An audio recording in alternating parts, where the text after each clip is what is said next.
The first crack sounded like a rifle shot across still water, and Ruth Reed was awake before her mind caught up to her body, bare feet already on the cold floorboards of the schoolhouse cabin, heart slamming against her ribs like a fist against a locked door.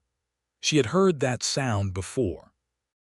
Not this exact sound, not this exact place, but the memory lived in her bones the way certain fears do, buried but never gone, and she knew with a certainty that turned her blood to ice water that the dam above Larkspur Creek had begun to fail. There was no time for boots, no time for a saddle, no time to wake the sheriff or ring the school bell or do any of the sensible, orderly things a schoolteacher was supposed to do in a crisis. The rail crew was camped 2 miles downstream in the flat bottomland beside the tracks, nearly 40 men asleep in canvas tents with the gray light of dawn only beginning to touch the ridge line, and the wall of water that would soon come roaring down that canyon would not wait for anyone to find their boots. Ruth ran to the corral behind the schoolhouse in her nightdress, her dark hair unbound and whipping around her shoulders, and she vaulted onto the bare back of Domino, the spotted gelding she had ridden every day since she arrived in this God-forsaken, beautiful territory, with nothing but a rope halter and her own 2 hands to guide him.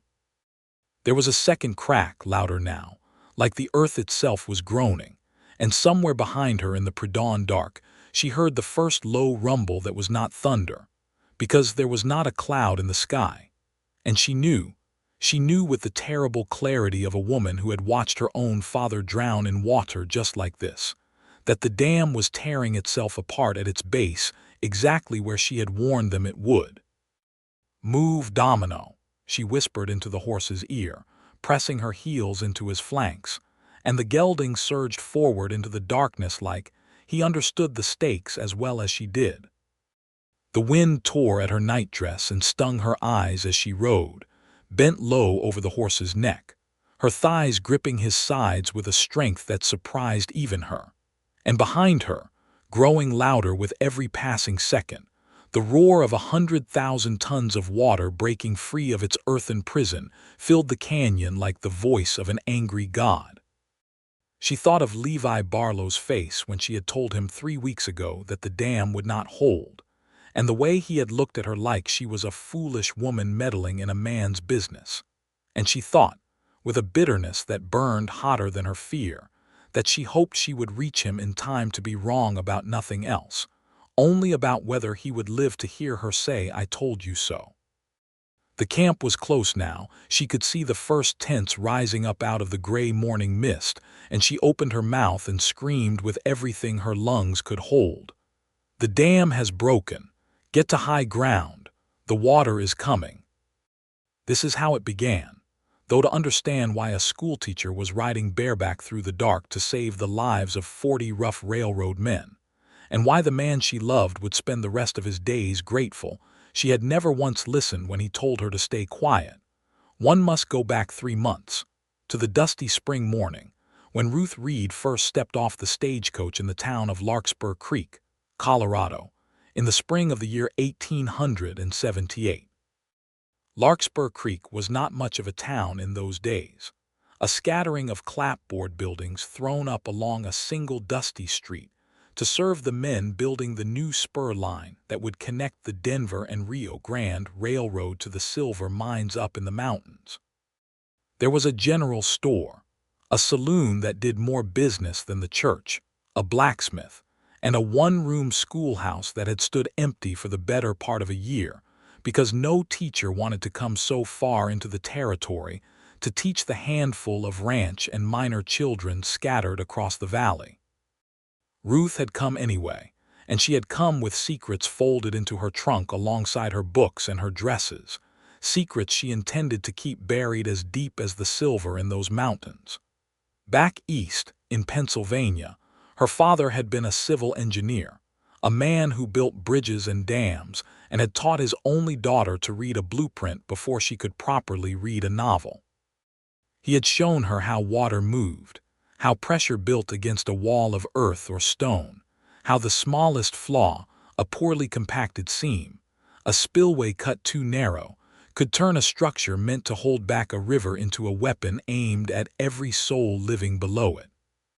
She had been 19 years old when the Miller's Run Dam collapsed outside of Johnstown, the very dam her father had warned the company owners was unsafe, the very dam they had refused to reinforce because reinforcement cost money and time, and she had stood on a hillside and watched the water take her father along with 40 other men who had gone down that morning to inspect the cracks he had begged them to fix.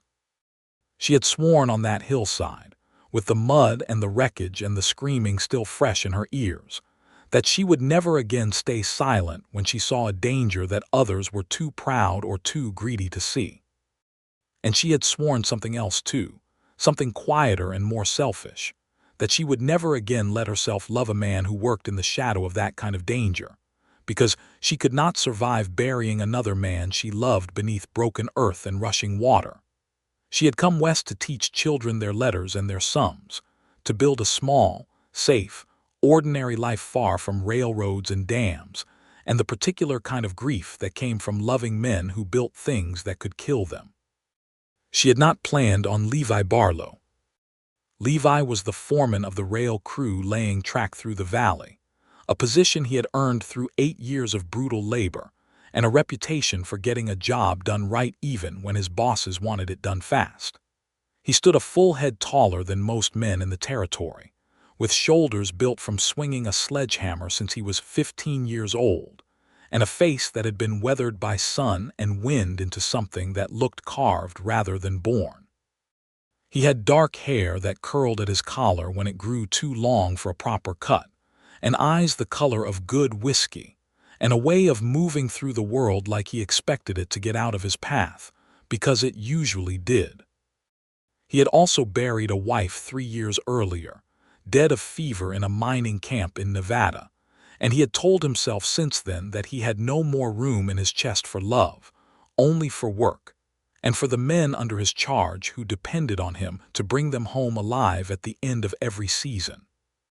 They met on Ruth's third day in Larkspur Creek, at the general store, where she had gone to purchase chalk and slates for her students, and found herself standing in line behind a man arguing loudly with the store owner about the price of blasting powder. $4 a keg is robbery, Higgins, and you know it, Levi was saying, his voice carrying the particular flatness of a man who had already had this argument a dozen times and expected to lose it a dozen more. Take it up with the supplier, Barlow, not with me, the store owner had replied, and that had been the end of it as far as either man was concerned, until Ruth, standing behind Levi with her slates clutched to her chest, spoke up in a voice that was quiet but carried the unmistakable ring of someone who knew exactly what she was talking about. If your supplier is charging $4 a keg for blasting powder in this territory, he is charging you nearly double the going rate in Denver, and I would guess he knows you have no other supplier within 80 miles, which makes it robbery in fact as well as in name. Levi had turned around slowly, taking in the sight of a young woman in a plain traveling dress, dark hair pinned up neat beneath a straw bonnet, and a look in her green eyes that dared him to disagree with her. He had looked her up and down the way men in that territory often looked at new women, with a mixture of curiosity and dismissal, and he had said, not unkindly but not gently either, "This is railroad business, miss. I doubt a schoolteacher would know much about the price of powder." "I know a great deal about a great many things, Mr. Barlow," Ruth had answered, and she had said his name with a slight emphasis, letting him know she had already learned who he was in the 3 days since her arrival, which was true, because in a town as small as Larkspur Creek, everyone learned everyone's business within a week. "My father was an engineer. I grew up around men who built things, and men who charged too much for the privilege of building them." Something had flickered in Levi's whiskey-colored eyes then, something that might have been surprise, or might have been the first small crack in the wall he had built around himself since his wife had died, though neither of them would have named it that at the time.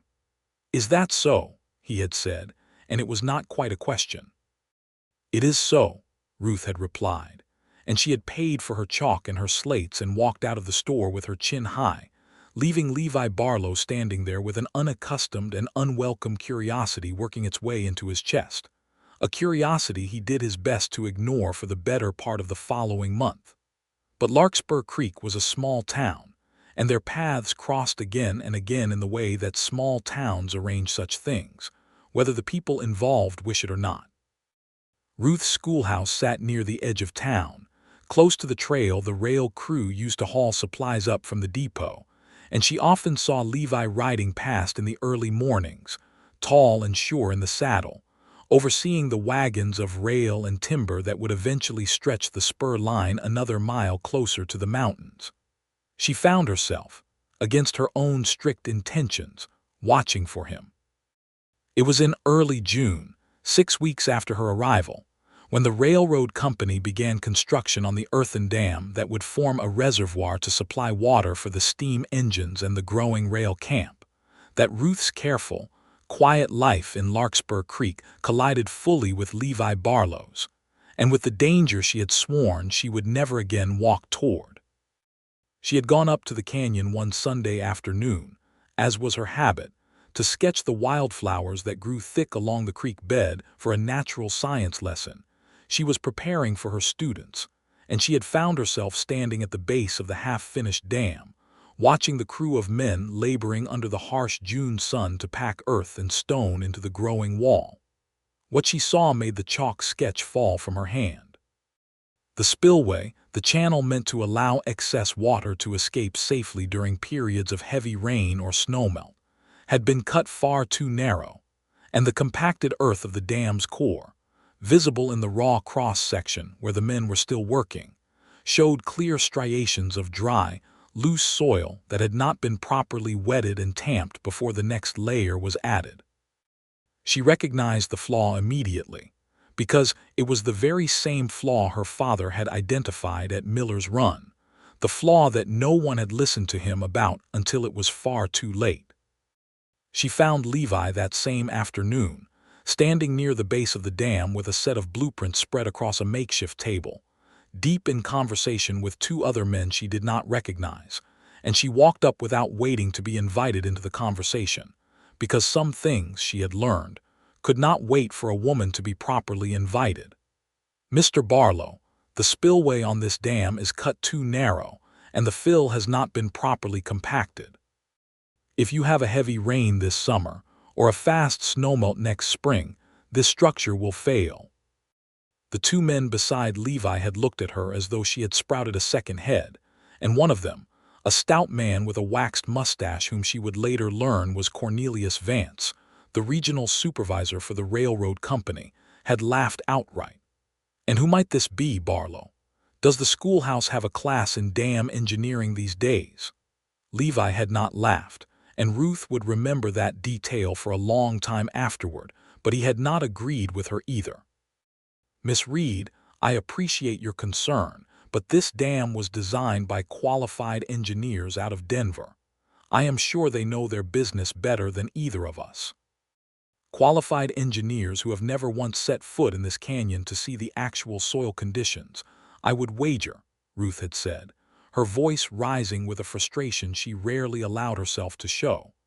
"I have seen a dam fail before, Mr. Barlow. I watched it happen. I watched men die because the men in charge did not want to hear that their timetable and their budget mattered less than their lives." Vance had waved a dismissive hand. "Miss Reed, I am sure your concern is well-intentioned, but this is railroad business, and railroad business is not the business of schoolteachers. I would suggest you return to your classroom before you say something that costs you your position in this town." It was, Ruth would later understand, both a warning and a threat, and the fact that Cornelius Vance had the power to have her dismissed from her post, since the school board answered in no small part to the railroad company's influence over the town council, made it a threat she could not simply dismiss. But she had looked at Levi, hoping to find an ally, and had found instead a man caught between his own instincts and the authority of the man who signed his wages, and he had said nothing more, only looked away, And Ruth had turned and walked back down the canyon with her sketchbook forgotten and her heart hammering with a fury and a fear she had hoped never to feel again. That night she had sat alone in the small cabin behind the schoolhouse and wept for the first time since coming west, not because she was afraid for herself, but because she recognized with sick clarity the exact shape of the tragedy that was building itself brick by brick, or in this case, shovel of dry earth by shovel of dry earth, in that canyon above the rail camp. She did not give up. That was not in her nature, whatever Cornelius Vance believed about the limitations of schoolteachers. Over the following weeks, she returned to the canyon whenever she could steal an hour away from her lessons, watching the construction, making careful notes and sketches in a private journal, comparing what she saw against everything her father had taught her about soil compaction and spillway capacity, and the mathematics of water pressure against an earthen wall.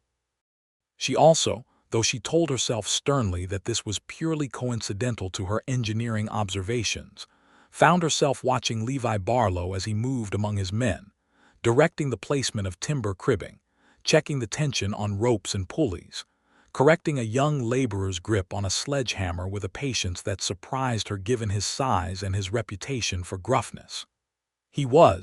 She was forced to admit against her own better judgment, a good foreman. He knew every man under his charge by name, knew which of them had wives and children waiting for wages back home, knew which of them were prone to carelessness after a long shift and needed watching.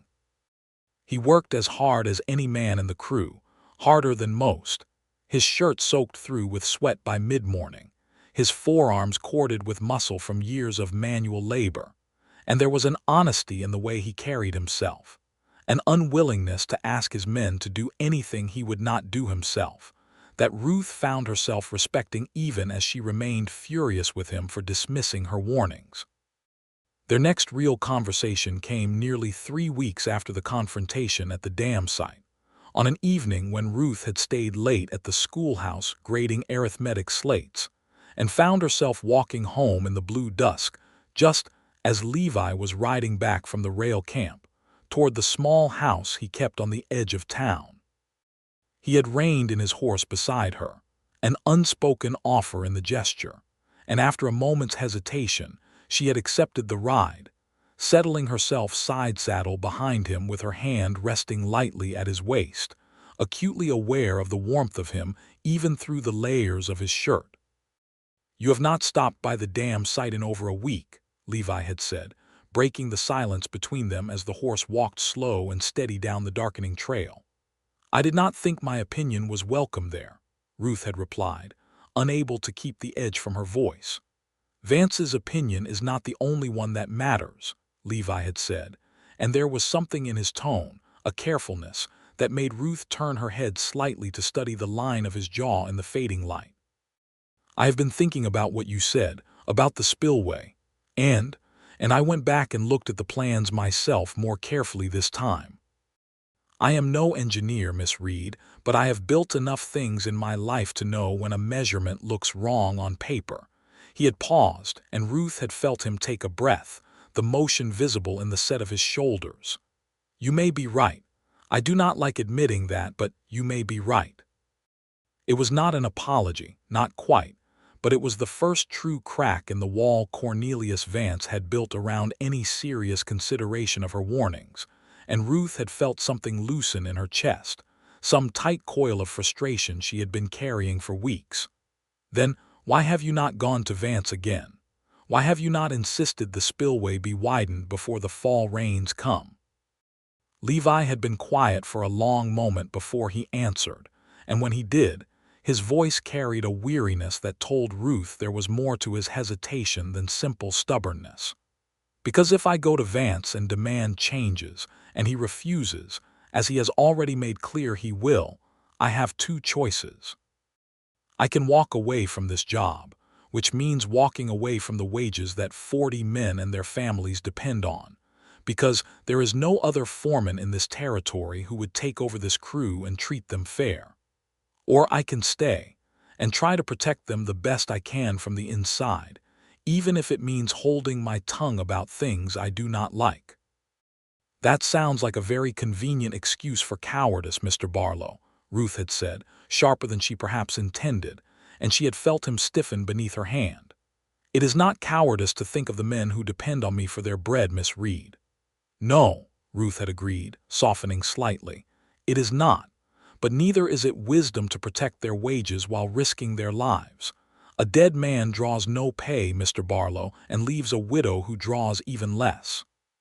She had felt him flinch at that, and too late she had remembered what the town gossips had told her, that Levi Barlow had lost his own wife to fever in a Nevada mining camp, that he understood widowhood and its costs better than most men his age had any right to. "I am sorry," she had said quietly. "That was unkind of me." "No," Levi had said after a moment, "it was honest. I have had enough of people telling me what I want to hear. I would rather have honesty, even the unkind sort." They had ridden the rest of the way to the schoolhouse in a silence that felt, to Ruth's surprise, less uncomfortable than companionable.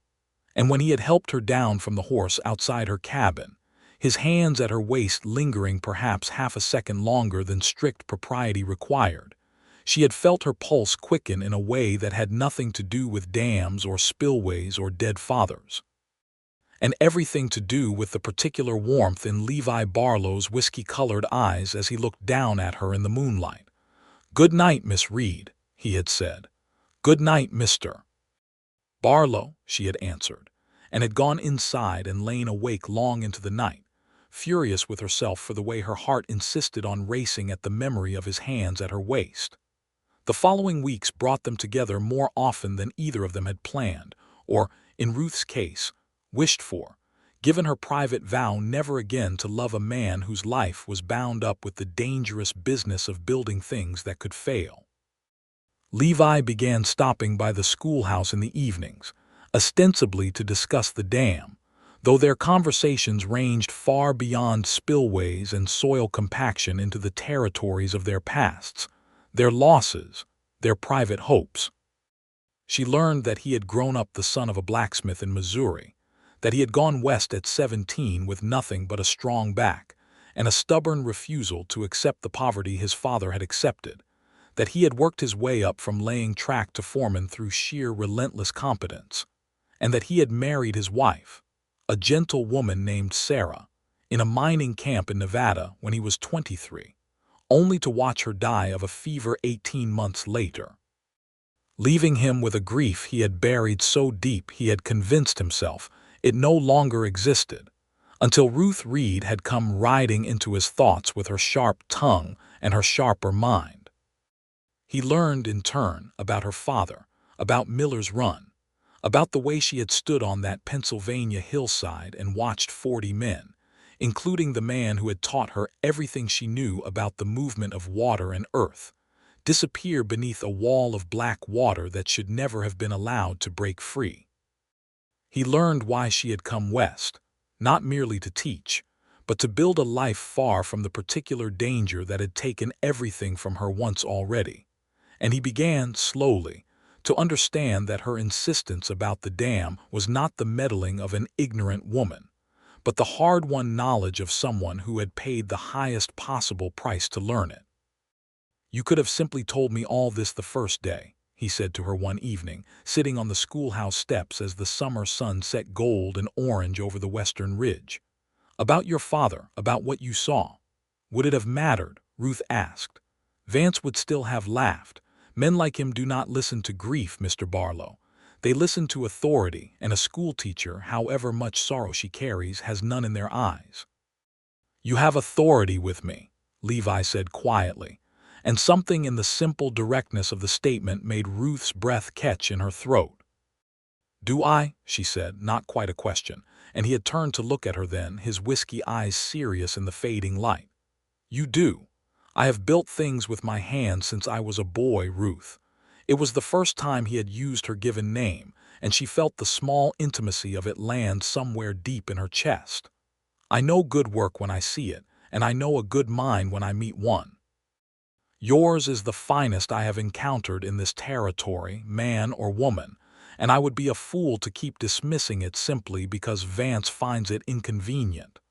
"Then help me convince him," Ruth said, seizing the opening, "before it is too late." Levi had been quiet for a long moment, staring out at the darkening ridge line where the half-finished dam sat like a silent threat above the sleeping rail camp. "I will try," he had finally said. "I cannot promise he will listen, but I will try." It was not enough. Not nearly enough given what Ruth knew was coming, but it was, she told herself, a beginning. And in the meantime, something else was beginning as well. Something neither of them had planned, and both of them, in their separate private hours, found themselves unable to stop thinking about. Their courtship, if it could be called that, unfolded across the long, hot weeks of summer in small moments that meant more than either of them wanted to admit. Levi taught her to shoot a rifle properly one Sunday afternoon, standing behind her with his arms bracketing hers to correct her stance, and had been startled nearly speechless when she put 3 shots through the center of a tin can at 40 paces on her very first try. A skill, she explained, laughing at his shock, she had learned from her father, who had insisted his daughter know how to defend herself in a world that did not always look kindly on independent women. "Where in the blazes did a schoolteacher learn to shoot like that?" Levi had said, staring at the shattered tin can with an expression of such genuine astonishment that Ruth had laughed aloud, a rare, unguarded sound that made something in Levi's chest ache with a longing he had not felt in 3 long years. "I told you, Mr. Barlow. I know a great many things," she had said, and there had been real pride in her voice, pride that she had earned through years of quiet, determined practice, refusing to be the kind of woman who needed a man's protection to survive in a hard territory. For her part, Ruth found herself teaching Levi things as well, showing him how to read the topographical lines on the railroad's own survey maps, how to calculate the volume of water a given rainfall would send down the canyon, how the mathematics of pressure and displacement worked against an earthen wall not properly reinforced.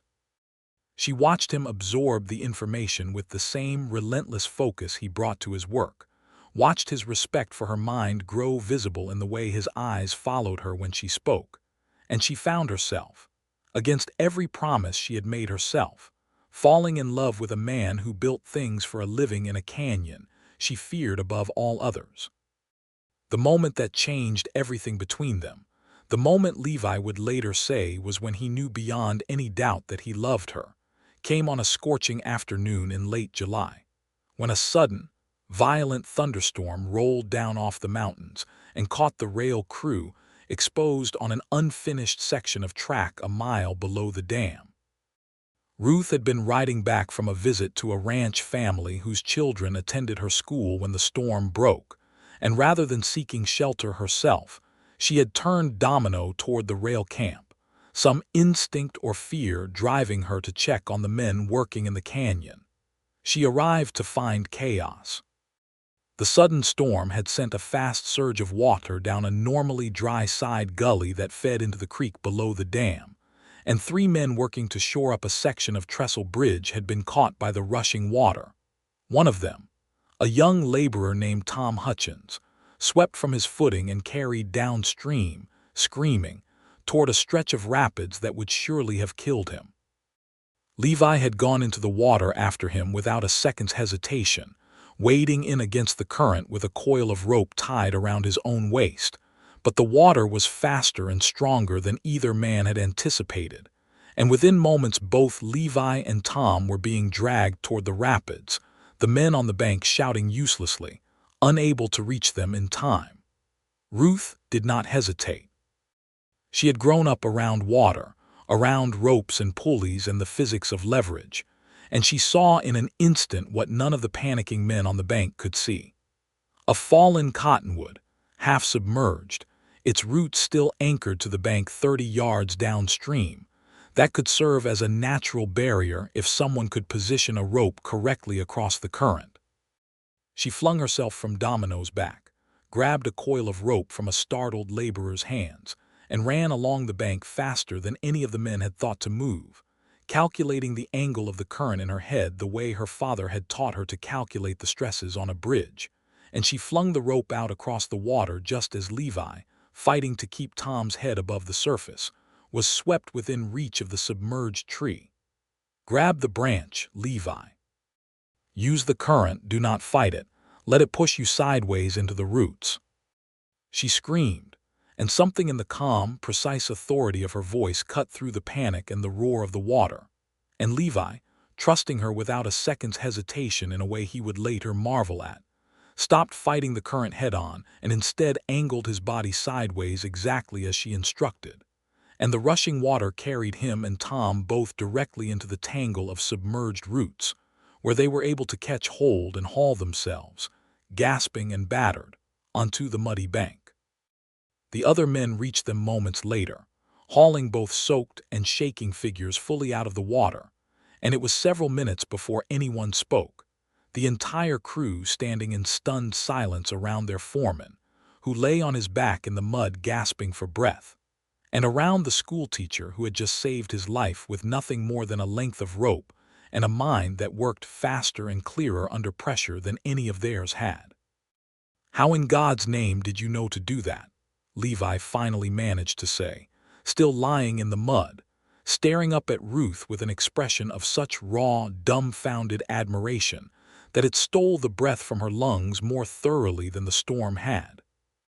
"Physics, Mr. Barlow," Ruth said, though her voice shook slightly with the aftermath of her own fear she had not allowed herself to feel until the danger had passed. "Water follows the path of least resistance. I simply gave it a path that happened to save your life instead of ending it." Levi had pushed himself up onto his elbows, still staring at her as though seeing her for the very first time, and something had shifted visibly in his face, some final wall crumbling away, and he had said, in a voice rough with more than just the water he had swallowed, "I have never in my life met anyone like you, Ruth Reed." "I should hope not," Ruth had said, trying and failing to keep her voice light. "I am given to understand I am rather singular." He had laughed then, a real laugh, and the men around them had begun to laugh too, the tension of the near tragedy breaking into relief, and Tom Hutchins, still shaking with cold and fear, had grasped Ruth's hand and thanked her with tears in his eyes, and word of what she had done spread through the rail camp before the sun had fully set, transforming her in the eyes of 40 rough railroad men from an outsider schoolteacher who fancied herself knowledgeable about engineering into someone whose knowledge might very well have already saved a man's life.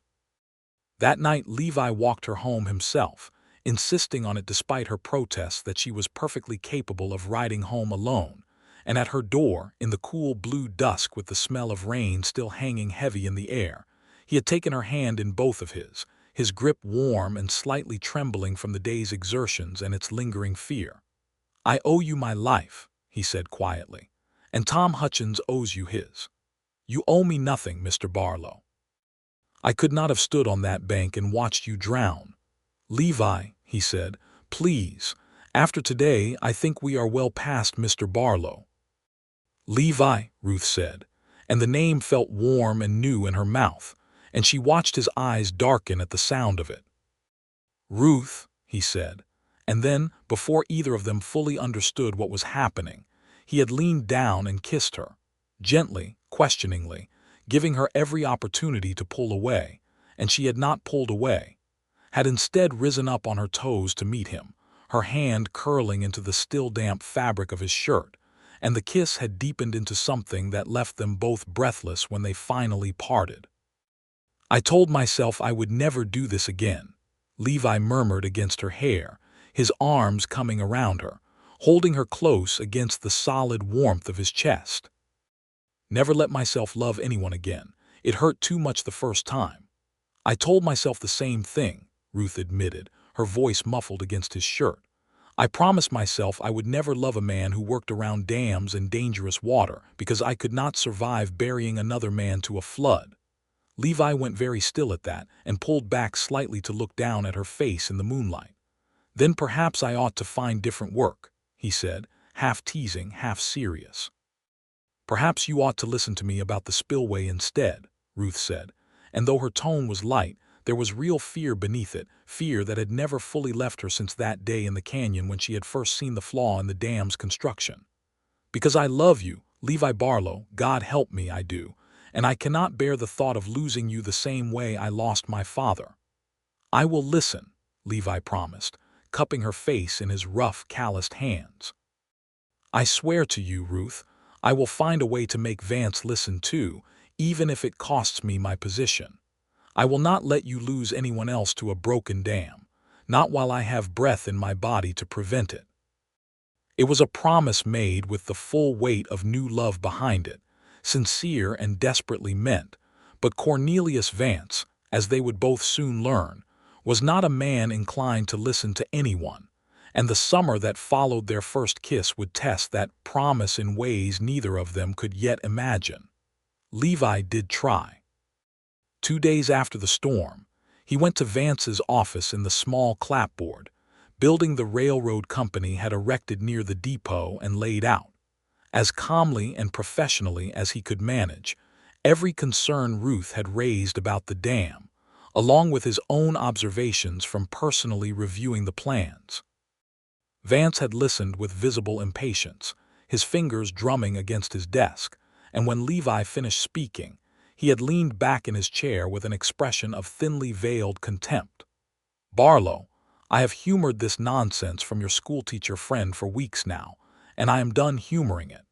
The dam was designed by Mr. Alden Pierce, a licensed engineer with 15 years of experience building structures for this very railroad company.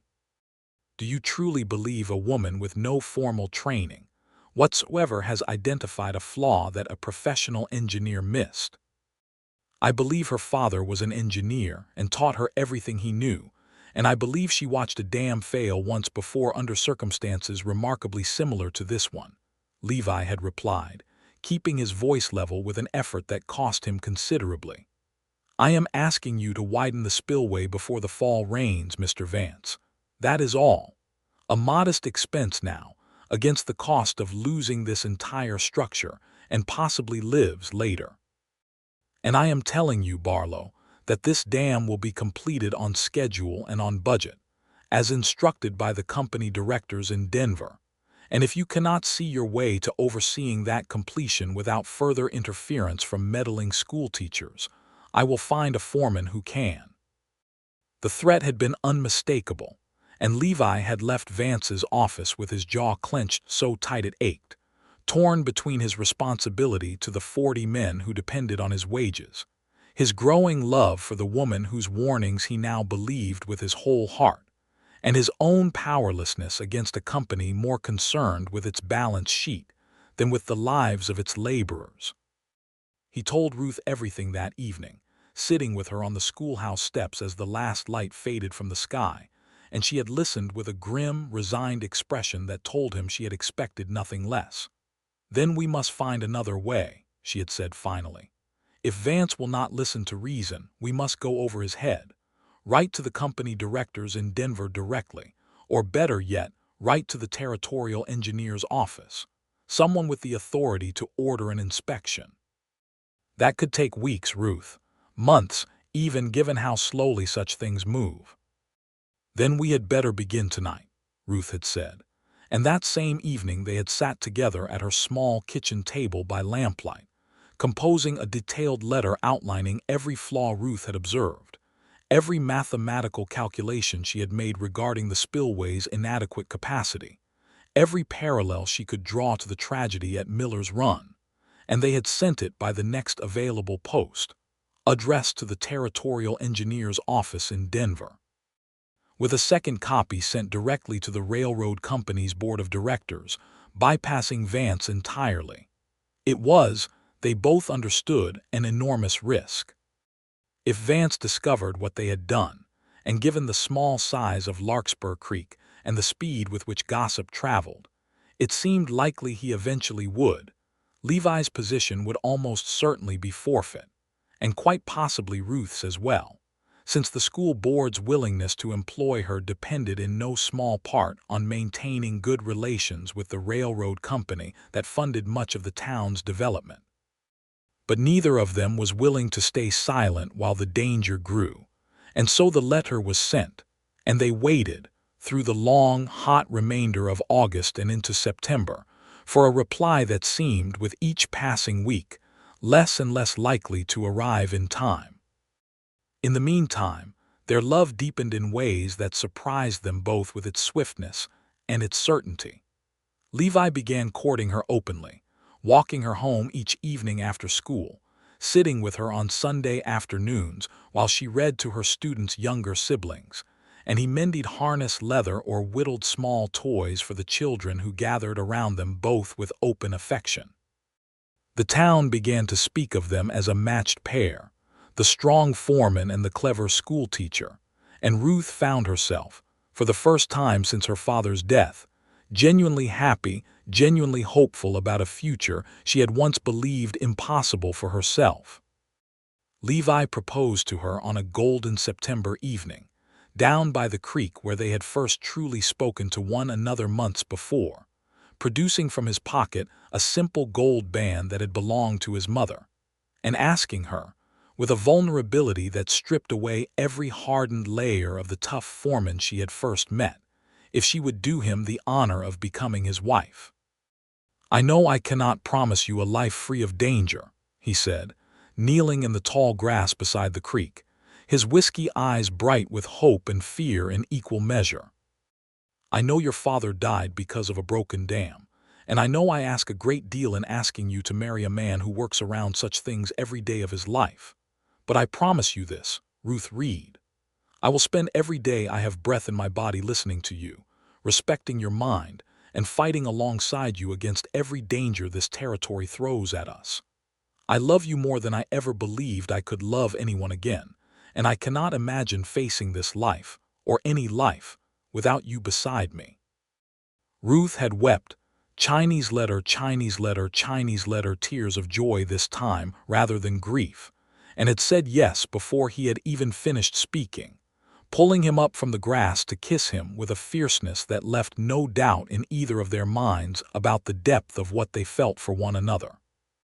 They set a wedding date for the following spring, after the rail line's completion, when Levi expected his obligations to the company might finally ease enough to allow them a proper honeymoon, and for a brief, golden month, it seemed as though their happiness might unfold without further complication. But the danger Ruth had warned of had not gone away simply because they had chosen to love one another in spite of it, and in early October, nearly 6 weeks after their letter had been sent to Denver, Cornelius Vance discovered what they had done. He summoned Levi to his office on a cold, gray morning, and this time there was no pretense of patience in his manner at all. "You went behind my back, Barlow. You and your schoolteacher wrote directly to the board of directors, questioning my judgment, questioning the work of a licensed engineer, based on nothing more than the fanciful notions of a woman with no formal training whatsoever." Vance's face had gone red with fury, his mustache twitching with barely contained rage. "The board has ordered an inspection, Barlow. An inspection which will delay completion of this dam by weeks, cost this company thousands of dollars, and make me look like a fool in front of every director in Denver. If the inspection finds the dam is safe, you have lost nothing but time," Levi had said, standing his ground despite the fury directed at him. "And if it finds the dam is unsafe, you have saved the lives of every man in this camp, myself included. You are relieved of your position, Barlow, effective immediately. I want you off this site by nightfall, and I want that meddling schoolteacher to understand that her interference has cost you your livelihood, and cost this town whatever goodwill the railroad company might have extended to her precious schoolhouse." The dismissal had struck Levi like a physical blow, not for his own sake, since he had faced hardship before and always found a way through it, but for the sake of the 40 men under his charge, men who trusted him to look after their safety, men who would now be left under the direction of whatever foreman Vance chose to install in his place, likely someone far more willing to overlook dangerous shortcuts in exchange for keeping his position. He had gone to Ruth that same evening, his face gray with the weight of what had happened, and had told her everything, watching her expression shift from shock to guilt to a fierce, protective anger that surprised him with its intensity. "This is my fault," she had said. "If I had never spoken up, you would still have your position, the men would still have their foreman. And the dam would still fail, sooner or later, and men would still die. And you know that as well as I do," Levi had replied, taking her hands in his. "I do not regret writing that letter, Ruth. I regret only that we may not have sent it soon enough." The inspection Vance had been forced to authorize was scheduled for the 3rd week of October, but a wet, unseasonable autumn had already begun soaking the mountains above Larkspur Creek with early snow and heavy rain, filling the reservoir behind the half-finished dam faster than anyone had anticipated, and Ruth watched with growing dread as the water level crept higher against the earthen wall with each passing day, the flawed spillway utterly inadequate to release the pressure building behind it. She continued to visit the dam site whenever she could, no longer welcome as an official observer but unwilling to stay away, watching the water rise, watching the first hairline cracks appear in the packed earth near the base of the structure exactly where she had predicted they would. And each night she lay awake with a mounting terror that the territorial inspector would arrive too late to prevent the very tragedy she had spent months trying to avert. The rail crew, now under the direction of a new foreman named Judd Kessler, a man far less careful and far more willing to please Vance than Levi had ever been, continued working through the wet autumn weather, camped in the flat bottomland below the dam, entirely unaware of how precarious their position had become.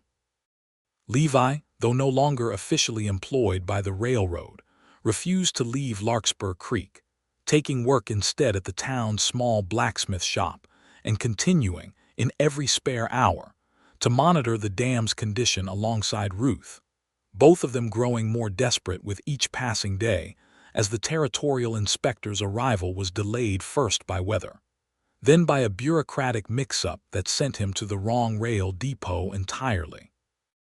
It was on the night of October the 23rd, after nearly a week of relentless, heavy rain that had turned every trail in the valley to thick mud and swollen the creek to nearly twice its normal width, that Ruth Reed finally understood the danger had become a matter of hours rather than days.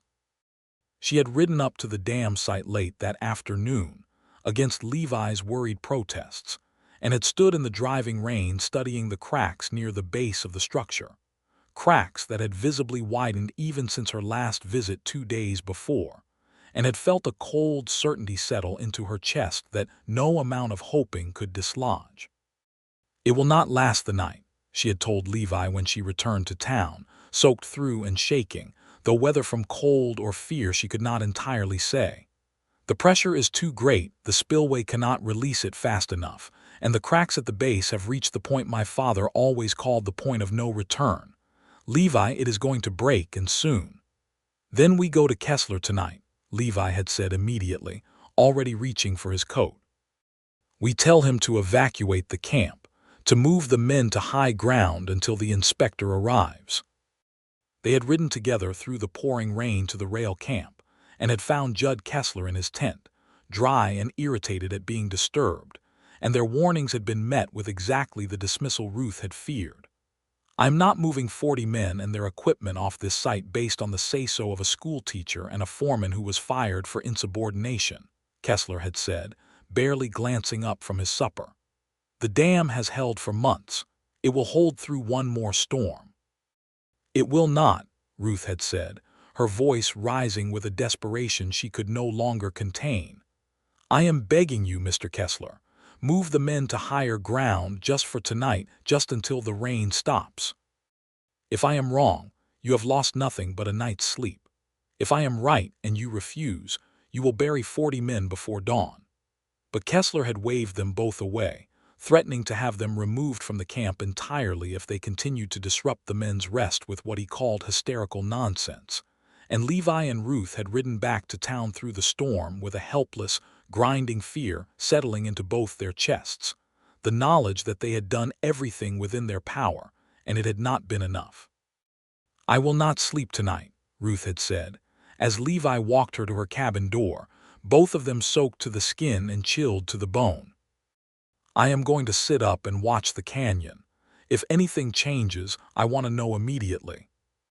"I will sit with you," Levi had said, and they had spent that long, terrible night together at Ruth's small kitchen table, taking turns walking to the edge of town, where they could see the dark shape of the ridge line against the storm-clouded sky, listening for any change in the sound of the rain-swollen creek, both of them too afraid to sleep, too afraid that closing their eyes even for a moment might mean missing the warning sign that would give the rail crew any chance at all.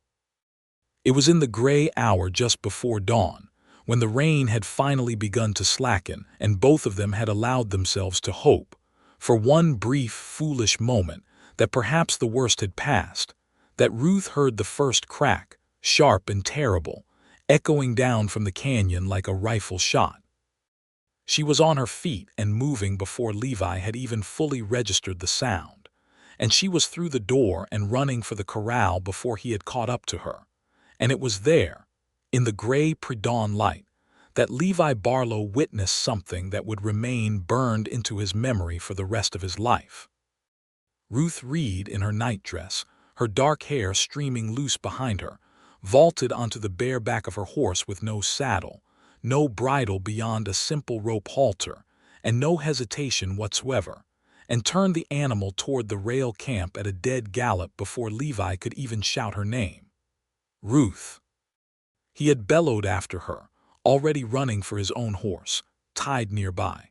But she was gone into the gray morning mist, riding harder and with more raw, fearless skill than he had ever seen from any rider, man or woman, in all his years in this territory. He got his own horse saddled and mounted within moments, driven by a terror for her safety that eclipsed even his fear for the rail crew, and he rode after her through the mud and the rising light, hearing behind him, growing louder with every passing second, the deep, terrible roar of the dam finally giving way completely, releasing the full weight of the reservoir down the narrow canyon toward the sleeping camp. He caught sight of her ahead of him, a pale, streaming shape bent low over her horse's neck, riding with a bareback mastery that seemed almost impossible, guiding the animal through the treacherous, mud-slicked terrain with nothing but her own balance and the pressure of her knees. And he understood, watching her, that every single thing she had told him about herself since the day they met had been true, and that he had never in his life witnessed anything so magnificent as Ruth Reed racing against a wall of water to save the lives of 40 men who had dismissed her only hours before. She reached the edge of the camp perhaps 90 seconds ahead of the flood, and she did not slow her horse, did not dismount, only rode directly through the rows of canvas tents, screaming at the top of her lungs, "The dam has broken. Get to high ground. The water is coming now. Run, all of you, run." Men stumbled from their tents in confusion, some still half asleep, and for one agonizing moment Ruth feared they would not move quickly enough, that her warning would arrive only seconds too late to matter. But then the roar of the approaching water became audible even to the groggiest of the laborers, and the confusion turned instantly to panic, and then to purposeful, desperate motion as 40 men abandoned their tents and equipment and ran for the higher ground of the canyon walls. Ruth wheeled her horse and rode through the camp a second time, making certain no tent was left unchecked, no man left behind in his sleep, and it was in the last tent at the far edge of the camp that she found Tom Hutchins, the young laborer Levi had pulled from the flood months before, fast asleep and utterly unaware of the danger bearing down upon him. "Tom, wake up now, the dam has broken," she screamed, and the young man startled awake in confusion, and Ruth, with the water now visible as a churning, debris-choked wall rushing down the canyon not 200 yards distant, reached down and hauled him up onto the horse behind her with a strength she had not known she possessed, and turned domino toward the rocky slope at the canyon's edge just as the flood struck the abandoned camp with a force that flattened tents and scattered equipment like a child's toys. Levi arrived at the edge of the rising ground just in time to see Ruth's horse scrambling up the muddy slope with Tom Hutchins clinging to her waist, the flood waters lapping at the animal's hind legs, and his heart nearly stopped in his chest at how close, how impossibly close, the water had come to taking both their lives before his eyes. He flung himself from his own horse and half ran, half scrambled down the slope to reach her, pulling her from Domino's back the moment she was within reach, and crushing her against his chest with a desperation that spoke louder than any words could have, both of them shaking, both of them soaked through with rain and mud and the cold sweat of terror, while around them the men of the rail crew gathered on the high ground, staring down in stunned silence at the roaring brown flood that had, only minutes before, been their sleeping camp. "You could have died," Levi said into her hair, his voice breaking. "You could have died, Ruth, riding bareback into a flood. You foolish, magnificent, impossible woman, you could have died." "So could you, riding after me," Ruth said, her own voice unsteady, though there was no regret in it, only the trembling aftermath of terror and the fierce, burning satisfaction of knowing every single man in that camp was alive because she had refused to stay silent, refused to stay in her cabin and wait for someone else to act.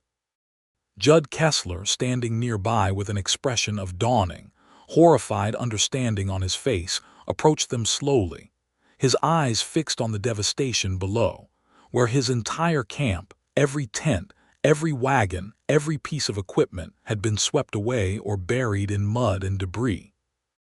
"You saved every man in this camp," he said, his voice hollow with the weight of what had nearly happened. What would have happened had Ruth not ridden through that gray pre-dawn light with a warning he had refused to heed only hours before? "Every single one of them. I refused to listen to you, and you saved us all anyway. I did not do it for your gratitude, Mr. Kessler," Ruth said, still trembling in the circle of Levi's arms, but her voice steady with the same fierce conviction that had driven her since her father's death. "I did it because I could not bear to watch another dam take lives that never needed to be lost. I only wish it had not come to this. I wish you had listened before it cost this company its dam, and very nearly cost every one of you your lives." The territorial inspector arrived 2 days later, delayed by the very flooding his inspection had been meant to prevent, and his examination of the wreckage confirmed everything Ruth had predicted months before. The spillway had been cut dangerously narrow, the earthen fill inadequately compacted, precisely the flaws that had doomed the dam at Miller's Run years before. His official report, filed with both the territorial government and the railroad company's board of directors, placed direct blame on Cornelius Vance for ignoring repeated warnings and prioritizing schedule and budget over the safety of his workforce. And Vance was dismissed from his position within the month. His career with the Denver and Rio Grande Railroad ended in disgrace.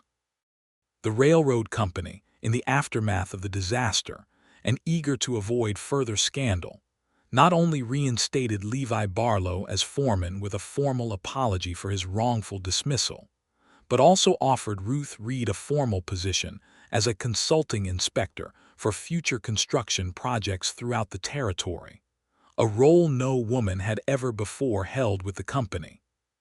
Made possible entirely by the undeniable proof of her expertise and the 40 lives she had saved through her courage and her knowledge. Ruth accepted the position with the same fierce satisfaction she had carried through every difficult moment of the preceding months, though she made clear to the company directors, in a letter that Levi read with open pride and no small amount of amusement at her characteristic bluntness, that she would continue teaching at the Larkspur Creek Schoolhouse as well, and that any future dam or bridge project undertaken in her jurisdiction would meet her father's exacting standards or would not be built at all. The rail line was completed the following spring, rebuilt with a properly sized spillway and thoroughly compacted fill under Ruth's watchful supervision. And on a warm May morning in 1879, with wildflowers blooming thick and gold across the valley, and the newly completed dam standing solid and safe above the town, Ruth Reed and Levi Barlow were married in the very schoolhouse where she had first begun her life in Larkspur Creek. The whole town turned out for the wedding, including nearly every member of the rail crew Ruth had saved that terrible dawn, Tom Hutchins standing proudly among the groomsmen at Levi's side.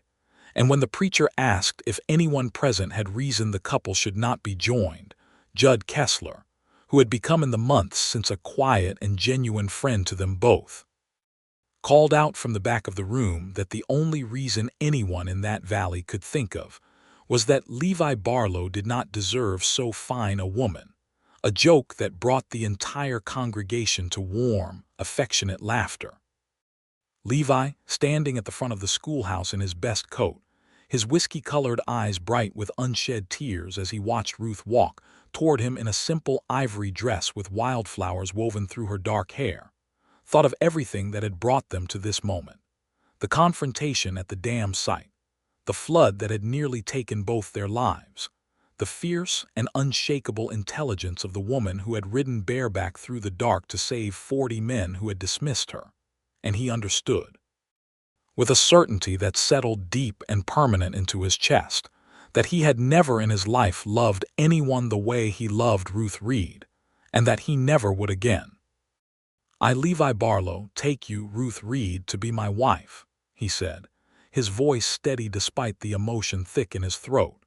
"And I promise you, before God and every soul in this valley, that I will spend the rest of my days listening to you, respecting you, and standing beside you against every danger this world sees fit to throw our way.